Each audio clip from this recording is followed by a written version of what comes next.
Hello everyone, welcome to Karma Education. Today's topic is National Education Policy 2020. चलिए सबसे पहले background देख लेते हैं NEP 2020 का. It was introduced by Government of India. Government of India एक कमेटी बनाए थे जिसका चेयरपर्सन थे डॉक्टर के कस्तूरीरंगन. इस कमेटी के द्वारा एक पॉलिसी बनाया गया था जिसको अप्रूव किया यूनियन कैबिनेट ने. कब? 29 जुलाई 2020. ये सारे डेट बहुत ही इंपॉर्टेंट है.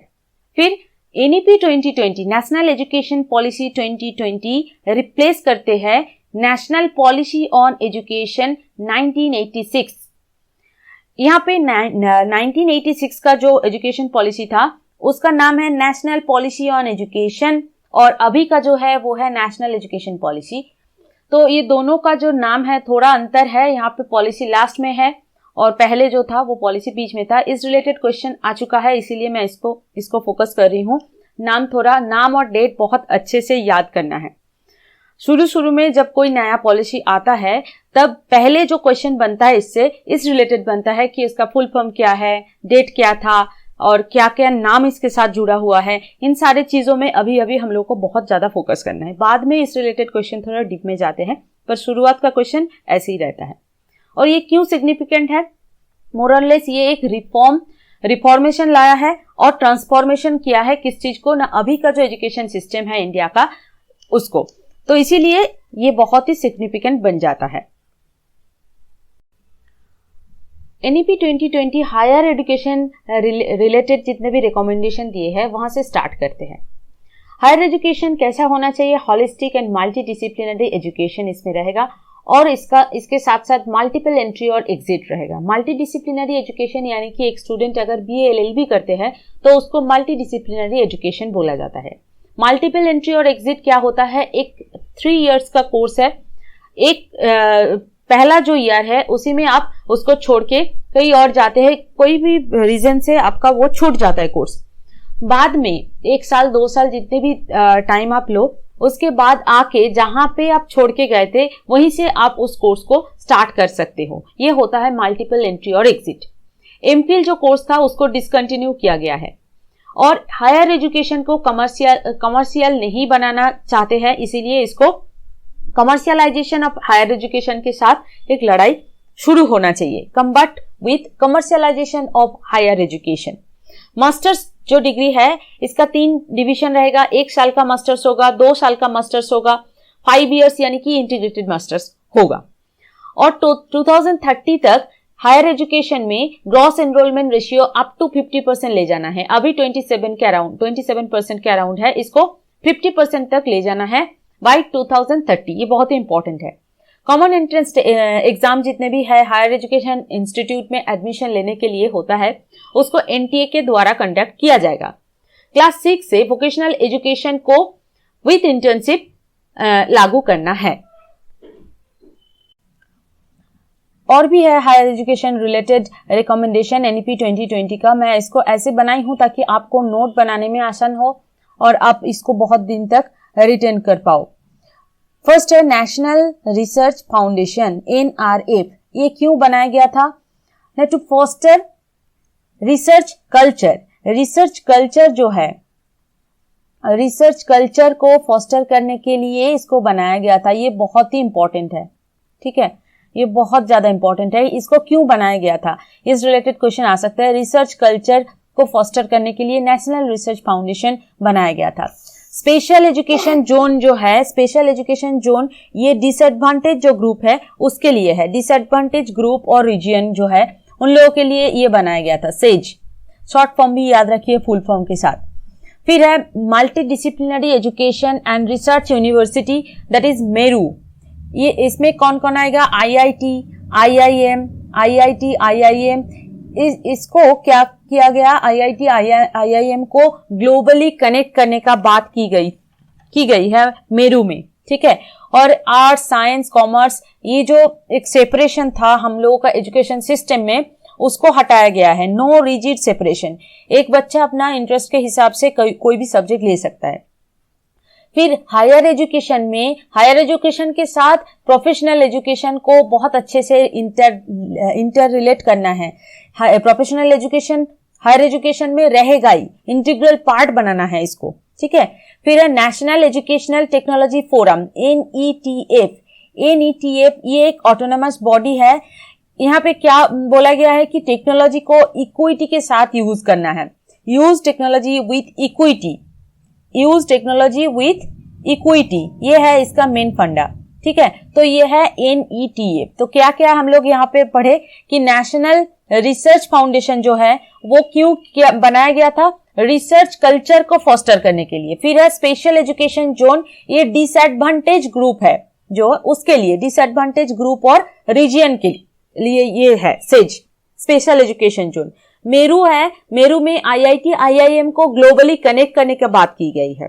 Science arts commerce no rigid separation. और क्या है ना, प्रोफेशनल एजुकेशन जो है उसको हायर एजुकेशन का इंटीग्रल पार्ट बनाना है।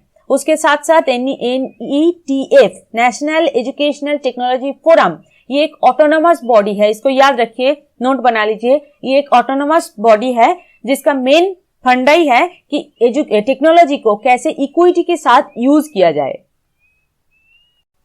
Next recommendations regarding to higher education are, gross enrolment ratio अगर इंक्रीज करना है तो ओपन एंड डिस्टेंस लर्निंग को एक्सपेंड करना है। फिर है 3 P's रिलेटेड नेशनल इंस्टीट्यूट्स बनाना है। 3 P's यानी कि पाली, पर्शियन, प्राकृत, इन तीनों लैंग्वेज के ऊपर नेशनल इंस्टीट्यूट बनाने का रिकमेंडेशन किया गया है।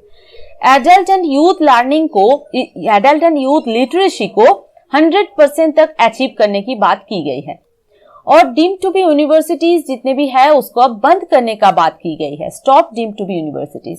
फिर most important thing, this is ABC academic bank of credit, ये UGC के द्वारा सेटअप किया गया था।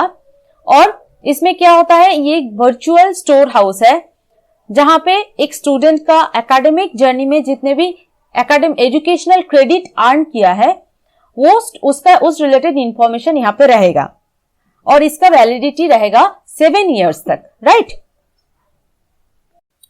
अब हायर एजुकेशन हो गया, अब आते हैं स्कूल एजुकेशन में। स्कूल एजुकेशन रिलेटेड NEP 2020 का क्या रिकमेंडेशन था वो देख लेते हैं। स्कूल रेगुलेशन कैसा होना चाहिए, लाइट बट टाइट, ये बहुत इंपॉर्टेंट है, इसको याद रखिएगा। फिर प्री प्राइमरी टू क्लास 12 तक यूनिवर्सल एक्सेस होना चाहिए। 10 bagless days in a year, एक पर्टिकुलर ईयर में 10 दिन बच्चे ऐसे जाएंगे जब उसको स्कूल बैग कैरी नहीं करना रहेगा। क्लास 5 तक मदर टंग और रीजनल लैंग्वेज में फोकस किया गया है। क्लास 5 तक बच्चा मदर टंग और रीजनल लैंग्वेज के थ्रू पढ़ाई करेंगे।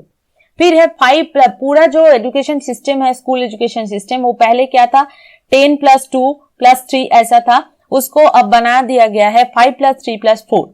5 में रहता है, इसको फाउंडेशनल स्टेज बोला जाता है। यहाँ पे 3 साल का आंगनवाड़ी और 2 साल का क्लास 1 और 2, ये इसका एज ग्रुप रहता है 3 to 8। फिर आएगा 3, इसको प्रिपरेटरी स्टेज बोला जाता है। प्रिपरेटरी स्टेज में क्लास 3 to 5 ये क्लास आएगा और एज ग्रुप रहेगा 8 to 11। फिर जो 3 है वो मिडिल स्टेज में आएगा। मिडिल स्टेज यानी कि इसका क्लास रहेगा क्लास 6 to 8 और एज ग्रुप रहेगा 11 to 14 और लास्ट वाला जो 4 है वो है सेकेंडरी स्टेज। लास्ट जो है वो सेकेंडरी स्टेज, इसमें क्लास रहेगा क्लास 9 to 12 और एज ग्रुप रहेगा 14 to 18। इसको 5+3+4 ये जो है स्ट्रक्चर, इस रिलेटेड मैं सेपरेट वीडियो में इसको और क्लैरिफाई करूंगी। अभी तक के लिए इतना समझ लीजिए कि जो नया बना है इसको 5+3+3+4 में डिवाइड किया गया है। 5 है फाउंडेशनल स्टेज, फिर 3 है प्रिपरेटरी स्टेज, फिर 3 मिडिल स्टेज और फाइनली सेकेंडरी स्टेज। यहां से एज ग्रुप 3 to 18 को ऐसे डिवाइड किया गया है। फिर 2 मेन ब्रॉड एग्जाम रहेगा, एक तो मेन एग्जाम रहेगा और दूसरा है उसको इम्प्रूवमेंट उसमें लाने के लिए अगर बच्चा चाहते हैं तो वो और एक बार बोर्ड एग्जाम दे सकते हैं। बोर्ड एग्जाम 2 पार्ट में ही बस डिवाइड किया गया है। फिर 2035 के अंदर 100% GER लाना है स्कूल एजुकेशन में। इसको याद रखिएगा, हायर एजुकेशन के लिए था 2030 तक हायर एजुकेशन में 50% GER लाने का बात की गई थी और यहाँ पे 2035 तक स्कूल एजुकेशन में 100% GER की बात की गई है। और 3 to 6 इस एज ग्रुप के बच्चों को, हर बच्चों को एजुकेशन मिलना चाहिए। Education for all between 3 to 6 year. Next 2 recommendations क्या क्या था? एक था foundational literacy and numeracy FLN। ये क्या होता है? 0 to 8 ईयर्स के बच्चे, एज ग्रुप के जितने भी बच्चे हैं उन लोगों का होलिस्टिक ग्रोथ एंड डेवलपमेंट के लिए नेशनल मिशन लिया गया था। उसी का नाम है foundational literacy and numeracy FLN। ये बहुत इंपॉर्टेंट है, इसको याद रखिएगा। फिर है ना 50% लर्नर्स, वो स्कूल गोअर्स भी हो सकता है, हायर एजुकेशन लर्नर भी हो सकता है। उन एटलीस्ट 50% लर्नर्स के अंदर वोकेशनल एजुकेशन को एक्सपोज करना है। वोकेशनल एजुकेशन के बारे में उन लोग को बताना है, उन लोग एनरोल ले पाए, ऐसा इंतजाम करना है। ये था स्कूल एजुकेशन रिलेटेड NEP 2020 का recommendations. Assessment according to NEP 2020, state school standard authority SSSA, इसका बात की गई है, इसको एस्टेब्लिश करना है। एक बच्चे का अचीवमेंट चेक करने के लिए 360 डिग्री होलिस्टिक प्रोग्रेस कार्ड बनाना पड़ेगा। ये भी एक नया चीज है। और आते हैं जो मेन असेसमेंट रिगार्डिंग रिकमेंडेशन था NEP 2020 का, वो है परख, PARAKH। इसका फुल फॉर्म है performance assessment review analysis of knowledge for holistic development. ये एक नेशनल असेसमेंट सेंटर है। नेशनल असेसमेंट सेंटर ये बहुत ही इंपॉर्टेंट है। यहाँ पे 2 चीजों में मेनली फोकस किया गया था। एक है असेसमेंट, वो किस बेसिस पे होगा ना, बच्चे का जो कॉम्पिटेंसी है उसको चेक किया जाएगा, कॉम्पिटेंसी बेस्ड असेसमेंट होगा। और दूसरा जो है वो है 21st सेंचुरी का जितने भी स्किल्स है उसमें फोकस किया गया है, यानी कि क्रिएटिव थिंकिंग, क्रिटिकल थिंकिंग, इन सारी चीजों में यहाँ पे फोकस किया गया है। और क्या है, जो स्टेट अचीवमेंट सर्वे यानी कि SAS, national achievement survey NAS, SAA state achievement survey, NAS national achievement survey, इन सारी चीजों को कंडक्ट करना, गाइड करना, ये सारे काम किसका है? परख का काम है। ठीक है, तो ये है assessment according to NEP 2020। Next है recommendation according to NEP 2020 for teachers. Teachers के लिए क्या रिकमेंडेशन था? फर्स्ट ऑफ ऑल BEd ये जो कोर्स था इसको 3 पार्ट में डिवाइड किया गया है। एक तो है 1 ईयर का BEd, फिर 2 इयर्स का BEd और फिर 4 इयर्स का इंटीग्रेटेड BEd। नेक्स्ट है टीचर्स का जो रिक्रूटमेंट प्रोसेस है उसको ट्रांसपेरेंट किया जाएगा, ट्रांसपेरेंसी इसमें और बढ़ाना चाहिए। फिर 2030 से 4 ईयर इंटीग्रेटेड BEd, ये एक टीचर का रिक्रूटमेंट प्रोसेस में मिनिमम क्वालिफिकेशन होगा, राइट। फिर आते हैं NMM, national mission for mentoring. इसमें क्या होता है, पूरा कंट्री वाइड जितने भी टीचर्स है सबको शॉर्ट और लॉन्ग टर्म में प्रोफेशनल हेल्प किया जाएगा इसके अंदर। फिर है NPST, ये 2022 में इसको बनाया गया है, नेशनल प्रोफेशनल स्टैंडर्ड्स, ये भी टीचर्स के लिए है। फिर है CPD होता है कंटिन्यूअस प्रोफेशनल डेवलपमेंट। एक पर्टिकुलर टीचर को मिनिमम 50 आवर्स का कंटिन्यूअस प्रोफेशनल डेवलपमेंट लेना पड़ेगा। फिर NCT और NCERT दोनों मिलके national curriculum framework for teacher education prepare करेंगे। तो ये है टीचर्स के लिए NEP 2020 का रिकमेंडेशन। अब नेक्स्ट है 4 NCFs अकॉर्डिंग टू NEP 2020। यहाँ पे 4 NCFs क्या क्या है? एक तो है early childhood care and education, next है secondary education, NCF for teacher education and NCF for adult education. यहाँ पे only national curriculum framework for teacher education, इसको NCTE और NCERT ये दोनों मिलके बनाएंगे। और बाकी जो ECCE secondary education and adult education है, इसको कौन बनाएंगे? इसको NCERT और मिनिस्ट्री ऑफ एजुकेशन मिलके बनाएंगे। इसको आप लोग याद रखिएगा, यहीं पे बस डिफरेंस है, इसको याद रखना पड़ेगा आप लोगों को। नेक्स्ट है higher education commission of India. ये एक सिंगल अम्ब्रेला टर्म है। यहाँ पे 4 इंडिपेंडेंट वर्टिकल्स इंक्लूड होता है, मेडिकल एंड लॉ इसमें एक्सक्लूड होता है, राइट। मेडिकल और लॉ छोड़ के बाकी चीजें इसके अंदर आता है। क्या क्या है? एक तो है NHERC, यानी कि national higher education regulatory council. ये आर देखने से आपको रेगुलेटरी दिमाग में आएगा, और रेगुलेटरी यानी कि ये रेगुलेशन के साथ रिलेटेड है। नेक्स्ट है GEC, जनरल एजुकेशन काउंसिल। ये स्टैंडर्ड सेटिंग के साथ रिलेटेड है, इसका काम ही है स्टैंडर्ड सेट करना। फिर है higher education grants council, HEGC, grants यानी कि फंडिंग के साथ रिलेटेड है। फिर NAC, नेशनल एक्रेडिटेशन काउंसिल, ये एक्रेडिटेशन के साथ रिलेटेड है, इंस्टीट्यूट को एक्रेडिट करना इसका काम है। तो ये है 4 इंडिपेंडेंट वर्टिकल्स जो higher education commission of India के अंदर आता है।